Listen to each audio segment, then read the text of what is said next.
Salut les makers, bienvenue dans l'épisode 17 de la rénovation. J'espère que vous allez bien, que vous êtes en forme, parce qu'aujourd'hui ça ne rigole plus. Aujourd'hui on s'attaque au cœur de la maison, la cuisine. Et non, ce ne sera pas une Schmitt ou une Mobalpa ou une Cuisine Plus ou tout ce que vous voulez. Non pas qu'on est contre les cuisinistes, mais honnêtement, ouais, ils se touchent quoi les mecs quoi. Pour ce que vous allez voir dans cette vidéo, pour tout ce qu'on va monter, les mecs ils t'annoncent autour de 6000 balles, hein, voilà en gros. Et bah, je vous laisserai découvrir en fin de vidéo combien nous ça nous a coûté. Et je vous expliquerai après comment on a fait, où on l'a pris et pourquoi on a fait comme ci et pas comme ça. Voilà, allez, c'est parti, on attaque.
Bon, on a déjà pas mal avancé, mais aujourd'hui, deuxième jour de la cuisine, j'attends pas mal de renforts entre cousins et tontons. Aujourd'hui, ça va dépoter. On y va.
Bon, voilà les makers, dans cette première journée de construction de la cuisine, le montage plutôt, on a réussi à poser tous les éléments du bas. Donc tout est en place.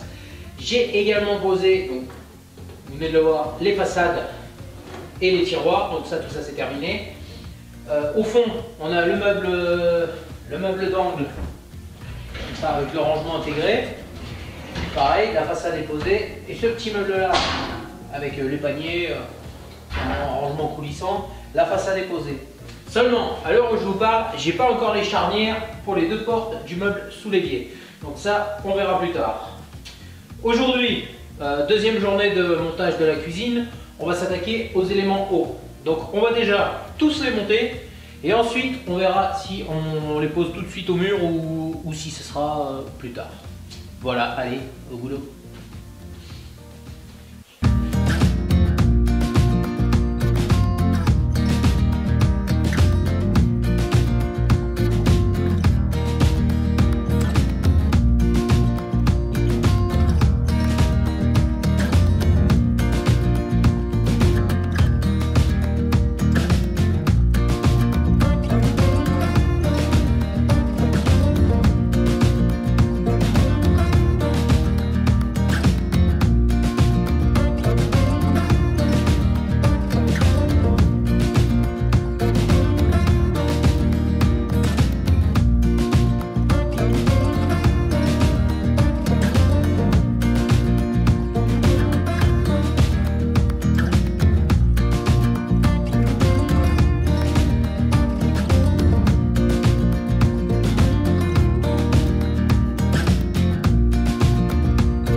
Voilà les amis, tout ce qui est caisson haut, c'est monté. Tout ce qui est caisson bas, c'est monté. On n'a plus que les portes à mettre dans tout ça, et puis quelques petites finitions, et puis on arrivera au bout de cette cuisine.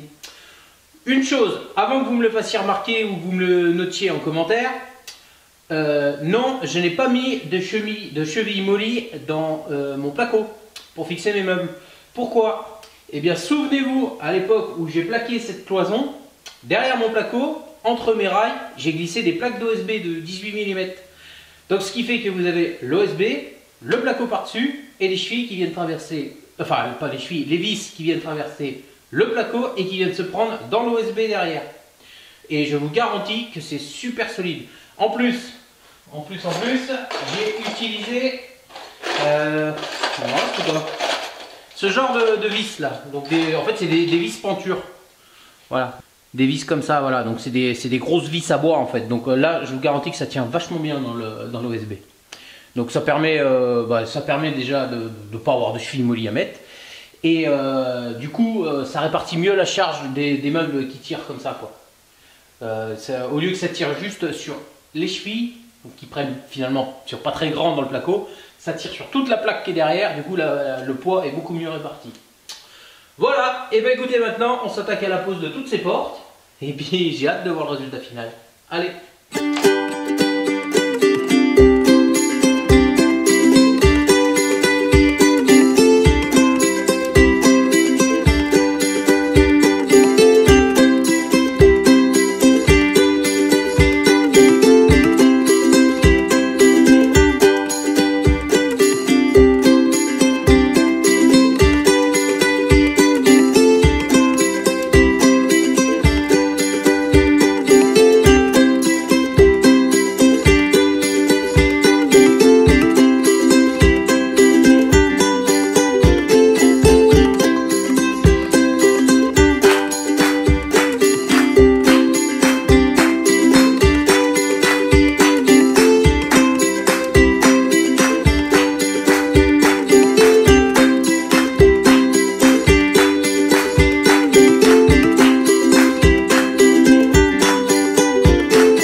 La cuisine est finie à 98%, je vais dire, parce que vraiment tout le plus gros est fait, tous les caissons sont montés, tout est installé. Il nous restera juste les crédences à poser. Mais bon, Covid oblige, elles sont commandées mais elles sont toujours pas livrées, c'est toujours un peu le bazar.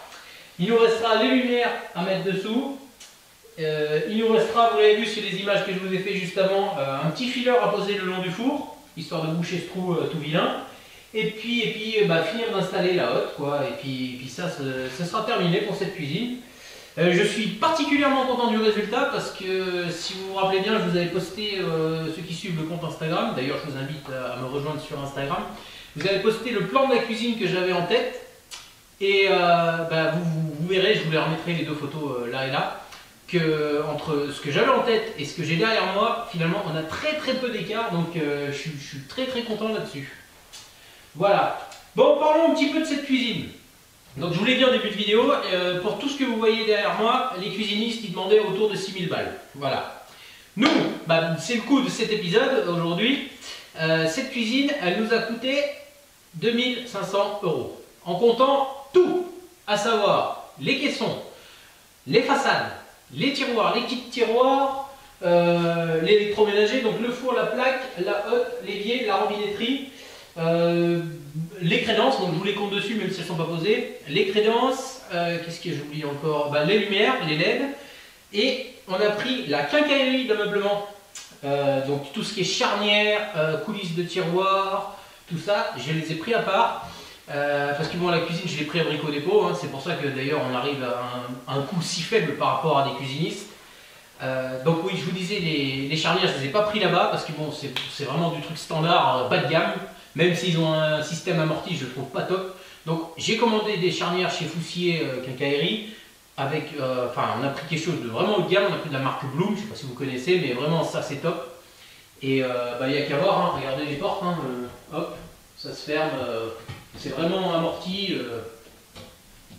Top du top, quoi. Voilà. Je sais que la cuisine Brico Dépôt, elles sont parfois décriées, il y en a qui apprécient, il y en a qui n'apprécient pas. Moi je vais vous donner mon avis là-dessus. Je ne mets pas 6000 balles, enfin on ne met pas 6000 balles pour un truc qui nous a coûté 2500. Surtout qu'on l'a posé, on l'a posé nous-mêmes, certes, ça économise des sous par rapport à un cuisiniste qui vient vous la poser, mais quand même, je trouve relativement énorme la différence. Alors ils vont vous dire, oui, mais nos caissons sont de meilleure qualité, patati patata.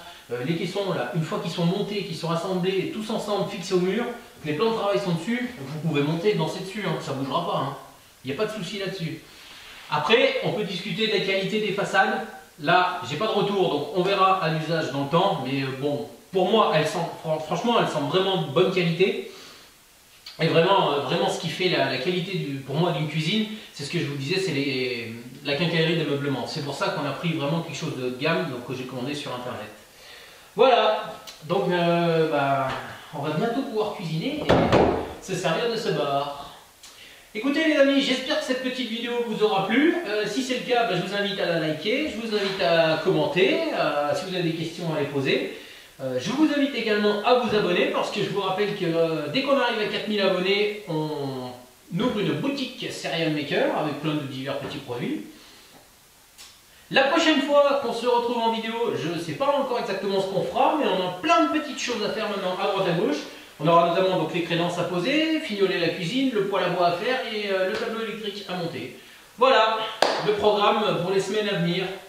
Bon, écoutez, je vous souhaite un bon dimanche et à bientôt les amis.